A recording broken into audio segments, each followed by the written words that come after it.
how do I metabolize anger and resentment towards my father, who is a therapist, while I also pursue my own career in therapy? Why are you angry with your dad? I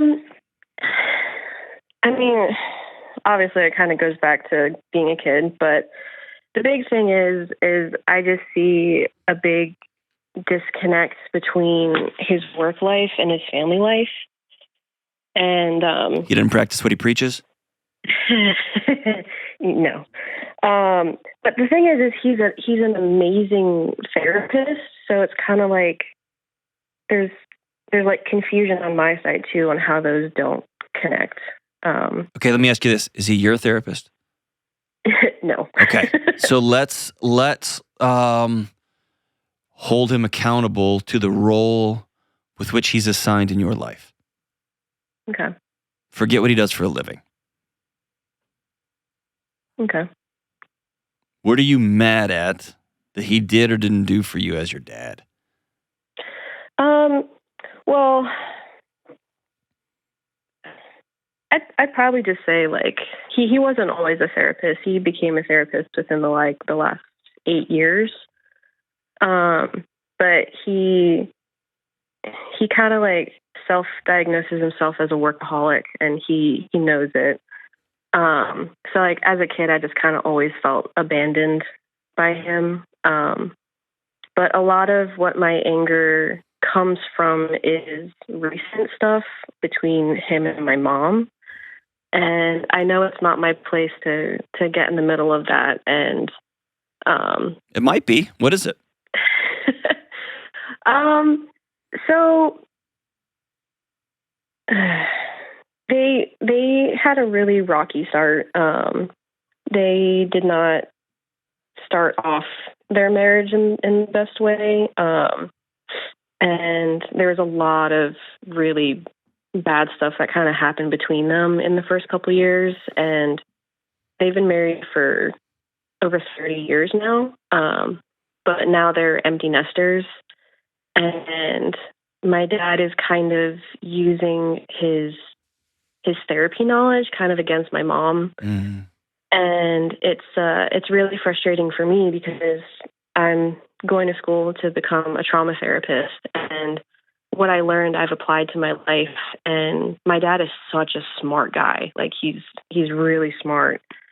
And I just I'm really frustrated with his behavior and how he treats my mom. And some of the stuff that's coming out that I'm learning is it's really, really bad. And I don't know where my place is to step in or not, because I'm the youngest child of 5. Are you in graduate school right now? Yeah, I'm in undergraduate. Okay. I'm kind of taking it slow so that, no debt. Sure. But yeah. I do a lot of my own studying off the course as well. Okay.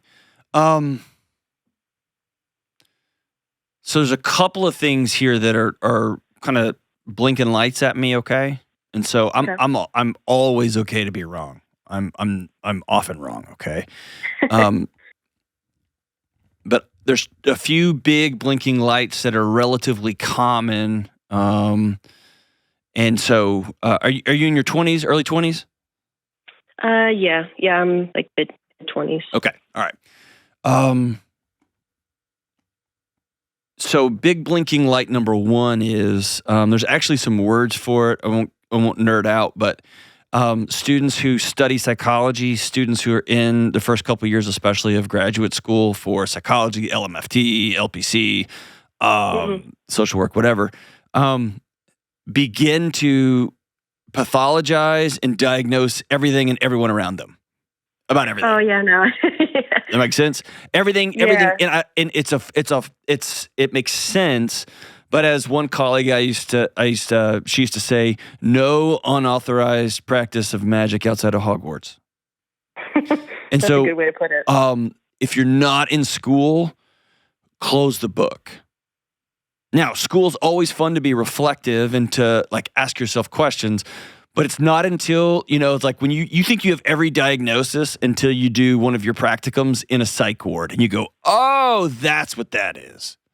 Yep. right? I was uncomfortable. That is not, that is what we call fill in the blank diagnosis, right?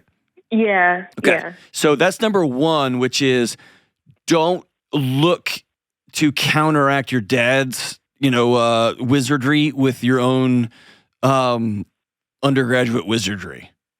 Mm-hmm. It's a fool's errand, okay?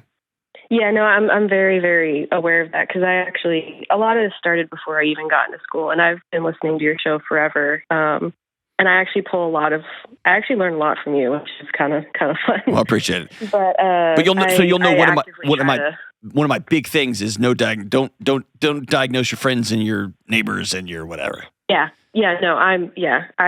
I quickly understood that in the beginning, and I was like, okay, this is not a good idea. Awesome. So okay. I actively try to close the book on myself as well when I'm perfect. So not I intentionally don't ever use the words narcissist around my friends.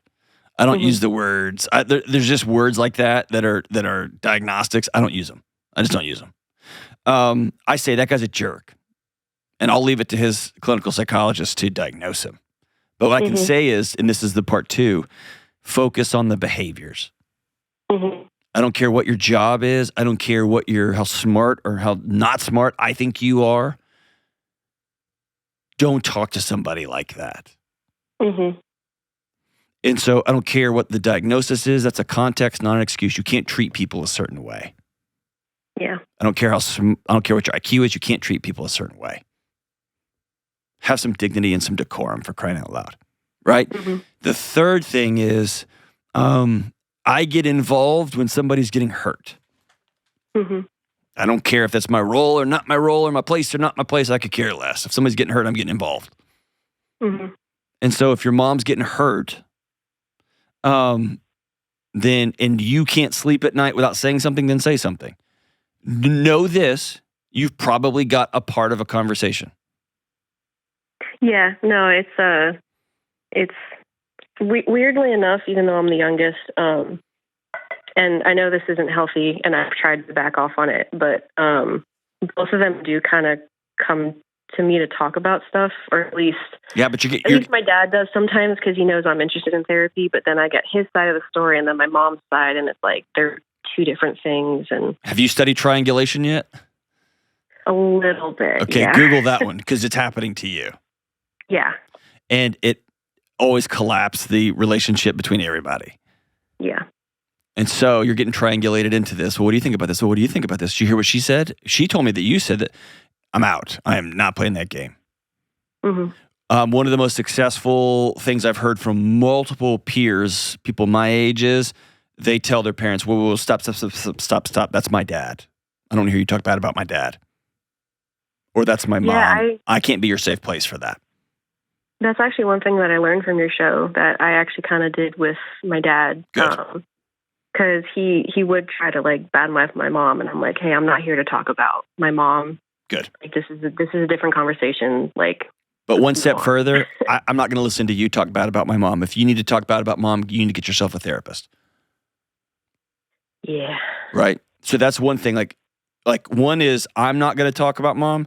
The next layer of boundary is I'm not going to sit here and listen to you do it. Okay. So if you keep talking bad about mom, you are asking me to leave by your actions. Okay. And that's a different level of grown-upness of putting up boundaries, but you're not going to, and I'll tell the same thing about mom. I'm not going to sit here and let you talk bad about dad. She doesn't. No, I know. I'm just putting it out there. It's just not picking on dad. And I would back all the way out. And as it comes for resentment, I wouldn't give him that kind of power. Go study and be the best therapist that you can possibly be. There's tons of hurting people out there that need somebody to sit with them. And if you notice he is not being congruent in the things that he learns versus how he's weaponizing some of these things, and how he is honoring his patients more than he honors his own kids, or honoring his patients more than he honors his wife, or then make a firm commitment. As for me and my house, I won't do that. Yeah. The best way to navigate resentment is to commit and then live out step by step by step by step a different kind of life. Okay. I'm not going to be that kind of person.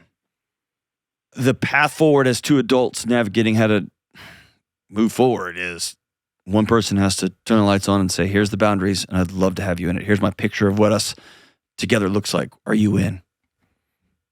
And as another adult, whether it's your dad, it's your mom, it's your spouse, it's whoever, they can say, I'm not in. And avoiding that reality, I mean, you can kick the can down the road, but that reality is eventually going to catch up with you, and it's heartbreaking at any point, so I'd rather catch it earlier than later.